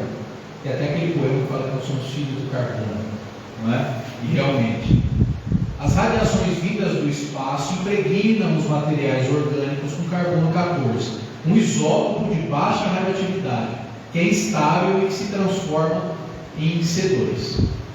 A cada 5.700 anos, metade de um conjunto de carbono 14 transforma-se em carbono 12, assim determinando-se a quantidade de carbono 14 existente em determinado material, pode-se determinar a quanto tempo ele vem se desintegrando, não é? Esse processo. Quanto menos carbono 14 houver, mais antigo é o material. Essa é a ideia, e esse é mais ou menos o teste que eles usam até hoje para datar objetos arqueológicos, pedras, fósseis e por aí em diante. Então veja, são 3 laboratórios diferentes para não ter problema de dizer que é o mesmo laboratório. Os 3 laboratórios datam a mesma data possível da origem do pano. Olha lá, essa é a imagem quando sai o resultado. São os 3 cientistas responsáveis dos 3 laboratórios. E eles dataram que o sudário tem a sua origem em algo aproximado entre 1260 e 1390, que é exatamente a época onde se aparece o primeiro documento falando do pano. Ou seja, não é que simplesmente foi o primeiro documento, o pano surgiu ali, não é do século I. Essa foi a conclusão que se chegou dos 3 laboratórios. É a prova cabal, científica, isenta, de que o sudário não é de Jesus, porque ele não é do primeiro século. Também foi conversado. Exato. Houve contestação É claro sobre a que, adoração. exato. É claro que logo em seguida já houve contestação. Lá, os resultados, aliás, o resultado confirmou a tese do microscopista Macron, que dizia que era uma falsificação do século XIV, em que inclusive o estilo da pintura é do século XIV. Então o carbono 14 confirmou uma única tese do grupo, que é a tese do Macron. Só que em seguida já veio uma enxurrada de críticas ao pano. Lembra que eu falei lá que quando ele sofreu o incêndio no século XVI, as irmãs clarissas consertaram um pano remendado em cima? O pessoal falou: ah lá, o pano que foi mandado para análise foi o pano do remendo, não o pano da figura. E aí, meu amigo, isso aí, só que veja, a revista mais importante de ciência, que é a Nature, né? Até hoje, né? É a mais importante, ela publicou, ela fez questão de publicar, mostrando que o teste foi rigoroso, seguiu todos os critérios e a conclusão foi aquela data lá, século XIV. Então nós temos inclusive publicado na revista mais importante de ciência esse teste. Não tem como dizer que foi adulterado, ou que foi um equívoco, ou que eles não sabiam de que parte do pano eles iam tirar o tecido. Mas o pessoal que defende a autenticidade levanta essa lebre aí. Fala: não, mas eles tiraram do remendo. Mas o remendo parece Nos buracos. Os buracos é mais central. Assim. Exato. Você vai tirar uma amostra, vai tirar das beiradas. Você não vai tirar do meio para verificar mais. Para verificar a imagem. Exato. Alguns também levantam outras questões, por exemplo, falam: mas eles tinham que ter levantado. Eu já li isso em livro que defende o sudário, dizendo o seguinte: que o carbono 14 não deveria ser dado como crível, porque eles usaram um pedaço muito pequeno, que deveria ter no mínimo 70 centímetros. Só que a própria revista de ciência disse que não era necessário. Outros argumentam assim, que esse pano sofreu um incêndio e jogaram água para apagar. Então isso também altera a composição do pano. Só que aí a revista científica ela mesma já vai rebater esses argumentos e falar: não, porque para poder fazer o teste do carbono 14, o que eles fazem com a amostra? Eles queimam. Então o fogo ou a água não acrescenta e nem tira carbono. Então a gente percebe o quê? Eu pelo menos percebo que é um pouco de desespero. Sabe aquela coisa de ele precisa ser verdadeiro, eu preciso ter a prova de que Jesus não só existiu, mas também ressuscitou. Eu percebo um pouco disso, porque durante um tempo era assim que eu encarava a coisa, entende? Até eu ter um amadurecimento, uma ampliação de horizontes e de perspectivas, eu também ignorava essa outra parte, mesmo às vezes que a coisa estava muito fedida e você está ignorando, não é? Mas chega uma hora que não dá para ignorar, é forçação demais de barra, não é? Peraí, eu acredito na ciência ou eu não acredito? É claro que o teste do carbono 14 pode se equivocar, não só pode, como é comprovado que às vezes se equivoca. Porém, a gente está falando de 3 laboratórios independentes, não é nenhum. E por incrível que pareça, os 3 chegaram na mesma data. Isso é uma coisa rara, sem variante. De 1260 a 1390. Eu ia perguntar, eles se comunicaram?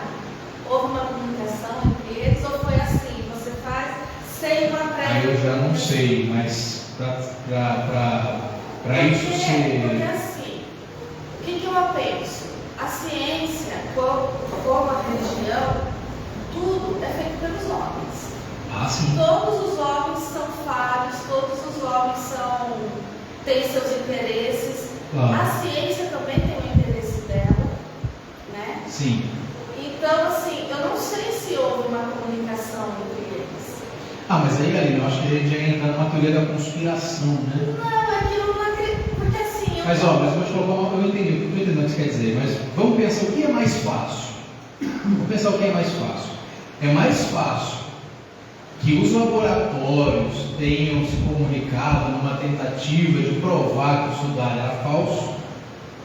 Ou é mais fácil que a igreja que patrocinou o teste tenha forçado a barra por uma questão óbvia, não é? Para dizer que aquilo era autêntico?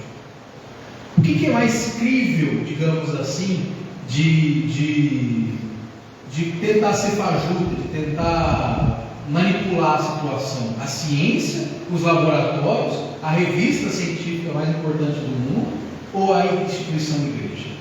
Acho que é uma questão de pensar. Tudo bem, pode ser que tenha havido uma grande conspiração entre os laboratórios. Não é conspiração, é que existe um interesse da ciência em negar muita coisa também, né? Sim. Não é uma conspiração. A ciência também ela quer dominar, assim como a religião por muito tempo dominou, a ciência também quer ser absoluta. A ciência Sim. quer ser até dogmática em alguns momentos. É um erro, deveria. Então assim. Nesse caso, faz sentido o que você está falando. A gente está falando de grupo de pesquisa, a gente está falando de amostra de controle, teste cérebro, enfim, eu acho assim. Não é uma coisa não jogada, né? Não deve ter sido um pedacinho para cada laboratório. E por isso eu não estou afirmando que está tudo certo o teste da ciência. Porque eu li muito sobre essa questão aí da contestação Do teste em si. Muita coisa que, assim, pode apresentar variâncias maiores. E aí eu não sou contra também, a gente puxa um argumento para sustentar isso que eu estou falando. Eu não sei, esse teste de carbono, qual foi o que de mais antigo o teste de carbono já comprovou? Aí eu já não vou saber te falar. Isso não deve falar de história. Mas é o teste de carbono? Mas eu acredito que seja. Fósseis. Fósseis, principalmente fósseis. O carbono 14, digamos assim, ele ainda é o carro-chefe dessa questão de datação. Há outros meios, tá? Há outros meios, mas ele ainda é o carro-chefe. Agora pensa, né? Tudo isso, essa questão do controle que teve, a gente está falando de laboratórios independentes, né? Eu acredito ainda assim, mesmo se você pega os bons argumentos que contrariam o teste, nenhum deles vai nessa linha que você está pontuando. Eu, pelo menos, nunca vi ninguém contestando a credibilidade dos laboratórios, ou o modo como foi feito. O que eles colocam como objeção foi muito pequena a amostra, não levou em consideração a água, o fogo usado para apagar o incêndio. Nunca se coloca uma suspeita em cima do teste, mas no teste em si, alguns até colocam essa linha, como isso falou, mas o carbono 14 já datou coisa muito errada, e é verdade. Na ciência não existe uma coisa absoluta, você tem razão, mas eu penso muito menos na religião, né? Mas o que chama a atenção que eu não sabia, você começou lá atrás, quando surgiu, o bispo já da época falou, a confissão é falsa. Pois é, aí é o que a gente vai falar no final. Se você pega os argumentos dos dois lados, se você fica só com o argumento da ciência, da análise, é o que eu disse, você tem bons argumentos dos dois lados. Só que se você pega a questão histórica, aí você já começa a ter um peso maior para ser falso. Porque segundo o bispo da época, não tem por que ele mentir.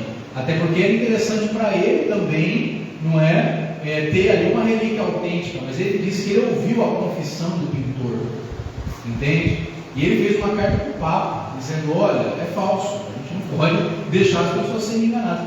Então, se você soma tudo isso, né, eu acho que depois no final também a gente vai falar uma outra coisa que eu acho que não seria de muito bom. Mas, ó, então para a gente ir encaminhando para o final, que elas são totalmente fora do tempo. 20 para as 10. Foram levantadas então algumas hipóteses de como essa imagem foi produzida. Existe a teoria do contato. Existe o grupo que diz o seguinte: esse pano, essa imagem foi produzida em contato com o corpo. E aí as soluções que existiam, também foi encontrado soluções de aloés e mirra, que é uma espécie de bálsamo, né? Essas soluções, conforme elas foram passando por um processo químico natural, elas foram dando a coloração da imagem. É o pessoal que defende, só que essa teoria do contato não explica a falta de distorção anatômica, que foi o que a gente falou. Existe a teoria do vapor. Essa teoria do vapor, ela foi defendida inclusive num dos últimos livros sobre o sudário, que virou best-seller, que se chama O Sinal. É um livro do cara chamado Thomas de Westlow, que é um especialista em arte. Foi o que você leu. É um livro muito bom. Ele defende que o sudário é autêntico, porém ele vai dizer que a imagem do sudário foi feita por uma emanação natural de vapores que emanam de um cadáver. Vocês sabem que todo cadáver ele emana vapores, não é? E esses vapores eles foram impregnando a imagem do tecido, por isso que mais na parte da superfície e não nas laterais, aí tem direcionalidade, é um vapor que vai para cima, não é? E aí marca a imagem do sudário. É uma tese que ele defende, é a tese do vapor. Mas é questão do dorso. Então, para tudo tem controvérsia, né? E outra, ele ainda é claro, se a minha teoria está certa, Jesus não ressuscitou. Apodreceu lá. Entrou em estado de putrefação. É bem controverso mesmo, né? Muito controverso. Sobre a questão da crença na ressurreição. Muito. Ele elabora uma tese que a crença da ressurreição se deu não porque os discípulos tiveram fé que Jesus ressuscitou, mas porque eles tiveram contato com o plano, eles se impressionaram com a imagem, e o sudário, na teoria que ele levanta, seria, digamos assim, o corpo de Cristo ressuscitado. Então a teoria que ele levanta é que aquelas passagens do Evangelho onde as pessoas tiveram contato com o corpo de Jesus e tocaram no corpo de Jesus, na verdade estavam tocando o sudário. Olha, eu sinceramente, eu não sei como o livro desse cara virou best-seller, mas tem doido para tudo. E a teoria que é mais assim, como eu posso dizer, curiosa e que mais chama a atenção, foi a defendida por dois, que foram os radiologistas, o pessoal especialista em radioatividade, que disseram que na verdade a imagem é fruto de uma luz, de uma questão eletromagnética, térmica, que emanou do corpo, uma explosão atômica. Teve um que chegou a falar uma explosão mais forte que a bomba de Hiroshima. Desculpa, mas era uma coisa muito assim, né, difícil da gente, né? Eu acho que foge muito dos parâmetros da razão. Alguém né? já disse que foi feito por ET? Olha, eu acho que você pode escrever um livro. O próximo best-seller sobre o sudário você está ali. O sudário alienígena. Agora, isso aqui é interessante, ó. A teoria do acidente, ela é o que na comunidade científica hoje é a mais aceita. O que é a teoria do acidente? Ela foi defendida inclusive pelo Macron, lá, um especialista em química. É que diz o seguinte: o cara que fez isso aqui, ele não sabia que ele estava fazendo isso aqui. Foi por acidente que isso aqui virou um negativo. Ele pintou, usou técnicas, mas não pensou que aquilo ali no futuro iam revelar e ver o que ele usou. Então ele diz assim: o autor, ao pintar o sudário, não pretendia criar um negativo fotográfico, não foi pensado. Ele fez por acidente enquanto tentava simular um tipo de imagem que um cadáver poderia deixar numa mortalha. Inclusive ele trabalha com a ideia de que isso aqui é uma estátua, não é um corpo, é uma estátua, por isso que é chapada. Ele criou uma estátua no tamanho humano, fez lá as marcas na estátua e aí pintou por cima, marcando como se fosse um corpo. Isso tem, na minha opinião, é mais lógico. Se você olhar mesmo, de repente isso aqui é mais uma estátua do que um corpo humano. É uma teoria que eu acho muito interessante. Tendo hoje a crer mais nisso, tá? E aí foi isso, ó. Desta forma, as partes mais proeminentes, o nariz, a testa, o queixo e a barba, deixam as marcas mais profundas, e o pescoço e os olhos, como mais aqui, ficam no negativo. ficam meio que na sombra, não é? Usando tinta mais escura para as partes mais proeminentes, tinta mais fraca para as parte mais escura, que depois vai ser o 3D, né? Vai ser o negativo. Isso aqui é a tese do rapaz que é especialista em tinta lá, do Macron, né? Ele defende que é isso. Quem fez não sabia que ia dar isso aqui, né? Foi por acidente. E tem uma outra teoria que também é muito interessante, que diz o seguinte: se o Sudar é uma pintura do século XIV, tão bem feita, tão bem trabalhada, tão assustadoramente bem feita, só poderia ter sido feita por um cara que fosse também espetacular e fora de série. E aí tem alguns especialistas em arte que estudaram o plano e chegaram à conclusão que isso aqui é o Leonardo da Vinci. Inclusive colocaram essa imagem computadorizada ao lado do autorretrato dele, bate certinho. Mas Nariz, boca, olho, tudo. é ele morto Não, é ele fingindo de morto. para se pintar. É. Ah, tá. E é interessante porque o século XIV foi o auge da criatividade do Da Vinci. O Da Vinci não só pintava, como era um... Ele fazia anatomia também. Tudo, ele conhecia tudo. Ele tinha, criava muitas coisas, Helicóptero. helicóptero, tudo. Sim, perfeito. Há quem defenda ser o Sudar uma obra escondida do Da Vinci, uma vez que a datação por carbono apontaria para o auge criativo dele, né? E o mesmo teria esboços do que seria uma máquina fotográfica em seus arquivos. Ele tinha esboços de um helicóptero, de uma metralhadora e de uma máquina fotográfica. Então, se ele tinha esboço, no mínimo ele já mais ou menos sabia como funcionava. E quem sabe, é uma teoria muito interessante de que isso aqui seja realmente a primeira fotografia da humanidade. E uma das doutoras em arte, especialista em Da Vinci, disse que em um dos textos que ele deixou antes de morrer, ele disse que a maior obra dele, ninguém saberia qual seria, mas que todo mundo se ajoelharia. Também é interessante pensar que isso aqui, se isso aqui for o Da Vinci, esse cara conseguiu pregar uma peça na igreja, como a maioria das obras dele faz, sem igual. É interessante também pensar isso. Só que daí a gente tem que desconsiderar aquele bispo que disse que ouviu. Pois é, e tudo para tudo tem uma Aí a gente contradição. vai ter que entrar historicamente, o bispo ouviu a confissão do cara que. Então, para tudo tem uma contradição. Então. Quais são as Moeda. outras E a história contradições? da moeda? Vai chegar aí? Então, a história da moeda também é muito controversa, porque há quem diga que não tinha moeda nenhuma. O que disse que tinha moeda foi o que colocou o VP8. Falei um outro nome que eu não sei de onde eu tirei. É VP8, a máquina que usaram para ver a tridimensionalidade. E esse aí, que viu a tridimensionalidade, falou que enxergou em cima do olho um lepton, que é uma moeda que os gregos usavam, colocavam em cima do olho do cadáver, porque na crença mitológica dos gregos você tinha que pagar o barqueiro Maqueronte. Agora eu acho que você não tira no pé, porque é um cadáver judeu, não um cadáver grego. Mas não tinha uma crença Não. dos judeus também? Não, de jeito nenhum. Aliás, a crença dos judeus abominava tudo que tivesse a ver com imagem, então eu acredito que não é um bom argumento esse aí, datar uma moeda em cima do olho. Acho que tem até um slide que eu mostrei ali, provavelmente ela, né? Mas é contraditório, de jeito nenhum é um veredito. Quais são as outras contradições para a gente encerrar? No fundo, o sudário também é contraditório com a própria descrição do Evangelho de João. Se a gente for tomar que o Evangelho de João é uma descrição exata, não acho que é o caso, já conversou sobre isso, do funeral de Jesus. João fala em João 25:8 o seguinte, que correu Pedro e um discípulo que Jesus amava para o túmulo.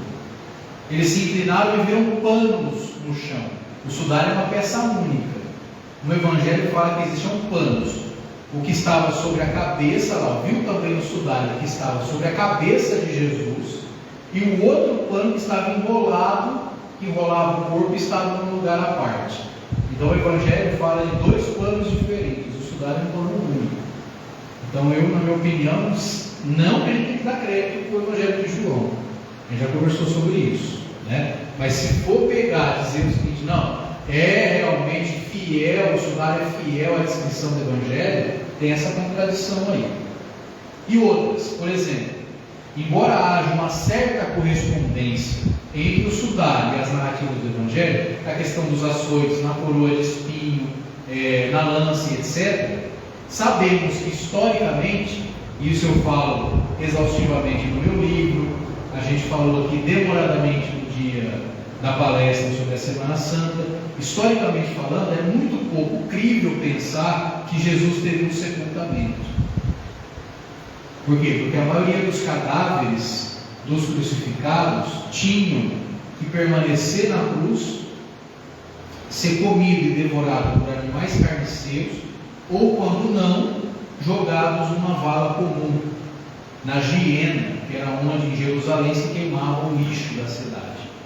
E por que pensar que Jesus teve um destino diferente de todos os outros cadáveres dos crucificados? Os evangelistas, quando narram a história do sepultamento de Jesus e etc., eles criam uma história para dar um pouco mais de dignidade ao personagem. O Evangelho de Marcos, que é o mais antigo, não fala nada do sepultamento de Jesus. O Evangelho de Marcos, que é o mais antigo, diz que Jesus morreu na cruz e em seguida mulheres disseram ter visto ele vivo, e acaba aí o Evangelho. Os outros vão construindo e acrescentando. Quando chega em João, dá até detalhes de como foi, que correu, que viu o túmulo vazio, etc. E há muita contradição, porque segundo o Evangelho de João, quem cede o túmulo para Jesus é José de Arimateia, que era membro do Sinédrio. Nós temos a lista, até hoje preservada por Flávio José, que era um historiador da época, dos membros do Sinédrio do século I.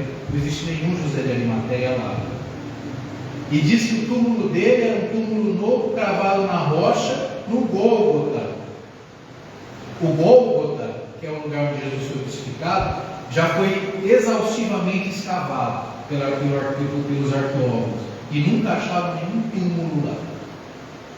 Então veja, é uma série de contradições, o que leva a crer que Jesus não foi sepultado. Ou o corpo dele ficou na cruz, ou jogaram ele numa vala coletiva. Então, se Jesus não foi sepultado, ele também não teve um sudário. Cientificamente falando, sabemos que os mortos não sangram, porque o coração deixa de bombear, o sangue deixa de circular, e o que acontece com o sangue? Ele coagula, não é isso? Você não tem um morto que sangra. Se de fato o homem do sudário está verdadeiramente morto, então não poderia sangrar a ponto de impressionar o tecido com sangue. E se por outro lado o fez, não estava verdadeiramente morto, então se não morreu de verdade, não ressuscitou de verdade. Entendeu? É a questão de você puxa para cá, é o pano, você puxa para cá, você descobre o tornozelo, você puxa para lá, você descobre, não é? Então veja, se de fato o sudário envolveu um corpo de um homem morto, morto no sangue, então Jesus não estava morto? As marcas de sangue do tecido contrariam os próprios rituais fúnebres dos judeus, que não podiam sepultar seus mortos sem antes os lavarem. Então vamos supor que, vamos por um momento acreditar que Jesus de fato teve a permissão concedida por Pilatos, que foi quem mandou matar ele, de descer ele da cruz para ele ser sepultado.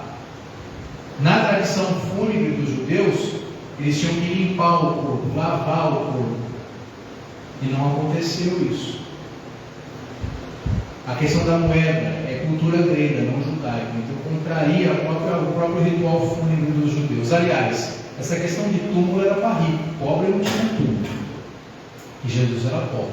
Tiveram que inventar um personagem rico para ele ter túmulo. Entenderam a lógica?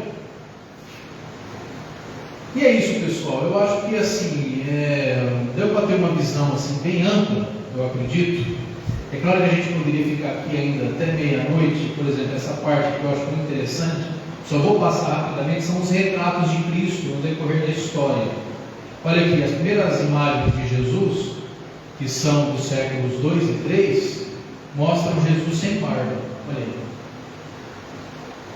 Uma imagem de um jovem sem barba. São as primeiras imagens que retratam Jesus, o bom pastor. Pergunto, se o sudário do século I estava na mão dos discípulos de Jesus, por que ele nunca descreveu Jesus de barba e cabeludo? Por que não era uma imagem que foi uma constância, não é? Sobre Jesus? Não, as primeiras imagens é um jovem. Olha lá, século 4, 3, 2, sempre um jovem sem barba, cabelo curto, mais próximo dos judeus. Porque Paulo vai dizer que é desonroso para o homem ter cabelos compridos, o que mostra que era muito difícil encontrar um judeu cabeludo. Paulo escreve isso em uma das suas cartas. Não é honroso para o homem ter cabelo comprido, porque isso assemelha o homem ao quê? A mulher. Então provavelmente Jesus não tinha cabelo comprido. Exatamente.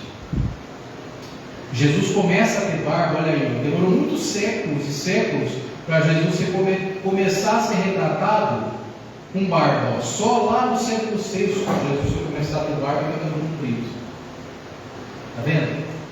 Então, se o sudário é a imagem de Jesus, por que ele nunca foi retratado desde sempre barbudo e cabeludo? Enfim, não vou cansar vocês, etc, etc. A conclusão que eu chego, isso aqui é interessante também, ó, Jesus era retratado no começo sempre com uma perna menor que a outra. Olha que interessante. E no sudário não, é simétrico.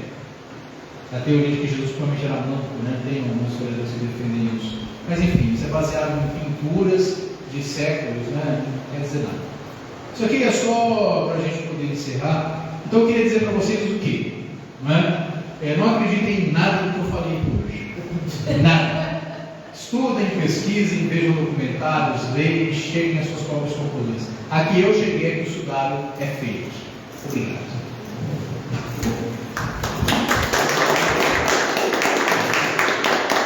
Se alguém tiver alguma questão, você colocar, esse é o momento também para a gente encerrar. Colocar esse parceiro.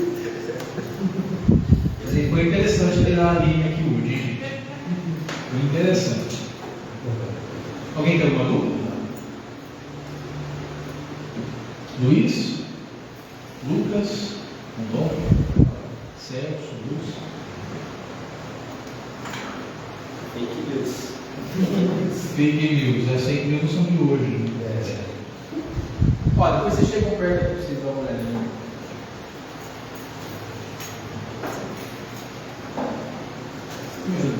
Então, se eu for para Turim, eu não vou ver. Está guardado. Eu ouvi dizer que